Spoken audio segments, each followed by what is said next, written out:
عورت کے منہ میں ڈسچارج ہونا یہ بالکل حرام ہے، ناجائز ہے، گندگی ہے، اسلام میں اس کی قطعاً اجازت نہیں ہے۔ اور اگر ان ائمہ کا مذہب لیا جائے جو منی کو پاک سمجھتے ہیں، اس لیے میں یہ عرض کر رہا ہوں کہ بعض حضرات نے اس پہ فتویٰ دیا ہے کہ یہ چونکہ پاک ہے لہذا اگر یعنی کوئی شخص منہ میں بھی ڈسچارج ہو جائے تو یہ بھی جائز ہے۔ یہ 100% غلط فتویٰ ہے، اس لیے کہ جو حضرات اس کو پاک کہتے ہیں وہ بھی اس کو خبائث میں داخل کرتے ہیں، حرام چیزوں میں داخل کرتے ہیں، اس کا کھانا یا اس کا منہ میں ڈالنا وہ بھی جائز نہیں کہتے، تو اس لحاظ سے بھی یہ ناجائز ہے اور بہت ساری بیماریوں کا ذریعہ بھی ہے۔ دوسرا مسئلہ یہ ہے کہ اگر کوئی ڈسچارج نہیں ہوتا اورل سیکس کے ذریعے تو اس کا شرعی حکم کیا ہے؟ تو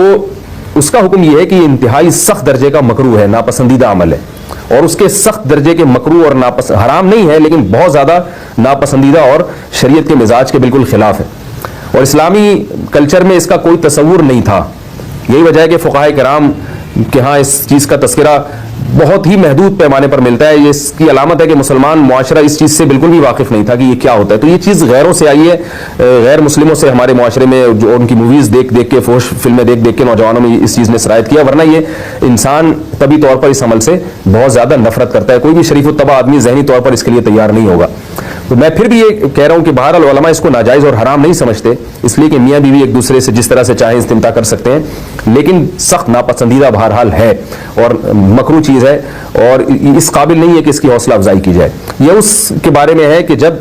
یعنی جو ہے وہ ادخال کیا جائے اس فم کے اندر، اس جو ہے مرد اس میں باقاعدہ جو ہے وہ تلذذ حاصل کرے، اگر ایسا نہ ہو بلکہ باہر سے استمتاع کیا جائے، جیسے بعض جگہ ایسا ہوتا ہے کہ کیا نام ہے عورت کو اس چیز سے گھن آتی ہے کہ وہ اپنے منہ میں اس گندگی کو لے کر جائے، تو پھر بعض شوہر زوجہ کو مجبور کرتے ہیں کسنگ وغیرہ پر، تو یہ کم درجے کی کراہت ہے، یعنی یہ بھی ناپسندیدہ تو ہے مگر یہ اس درجے کا مکروہ، اس درجے کا ناپسندیدہ نہیں ہے۔ دوسری بات یہ کہ یہ جو میں نے پوری ڈیٹیل بیان کی ہے یہ اس صورت میں ہے اس کے مکروہ اور ناپسندیدہ ہونا کہ عورت اس کے لیے ذہنی طور پر آمادہ ہو۔ یہ بات خوب یاد رکھیں، اگر عورت کو اس عمل سے گھن آتی ہے تو پھر مرد بیوی کو اس کام پر مجبور ہرگز نہیں کر سکتا، کیونکہ یہ نکاح کے جو ایگریمنٹ ہے، مقتضیات ہیں، اس کے خلاف ہے، یعنی یہ اس میں داخل نہیں ہے۔ عورت اپنے آپ کو ہم بستری سے تو نہیں روک سکتی، مرد جب چاہے گا بیوی سے ہم بستری کر سکتا ہے، عورت کو اجازت نہیں ہے، لیکن خاص اس عمل سے عورت مرد کو روک سکتی ہے اگر وہ ذہنی طور پر اس کے لیے آمادہ نہیں ہے۔ یہ تو میں نے اورل سیکس سے متعلق کچھ فقہی احکام بیان کیے ہیں۔ دوسری بات یہ، اس کا بھی مسائل پوچھے جاتے ہیں کہ بعض مرد اپنی زوجہ کو مجبور کرتے ہیں غیر فطری طریقے سے ہم بستری کرنے پر، پچھلے راستے پر ہم بستری کرنے پر، تو یہ بات یاد رکھیں کہ ایسی صورت میں عورت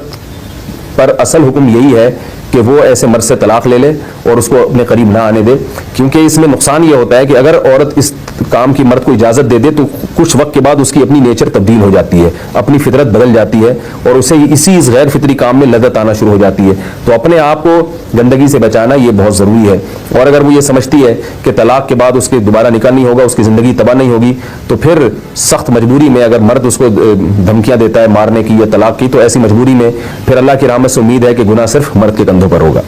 ایک اور علمی نقطے کی بات ہمیں یہ پتہ چلتی ہے اس آیت میں کہ نساؤکم حرث لکم، اللہ تعالیٰ نے نکاح کا بنیادی مقصد حرث بتایا ہے، یعنی نسل بڑھانا۔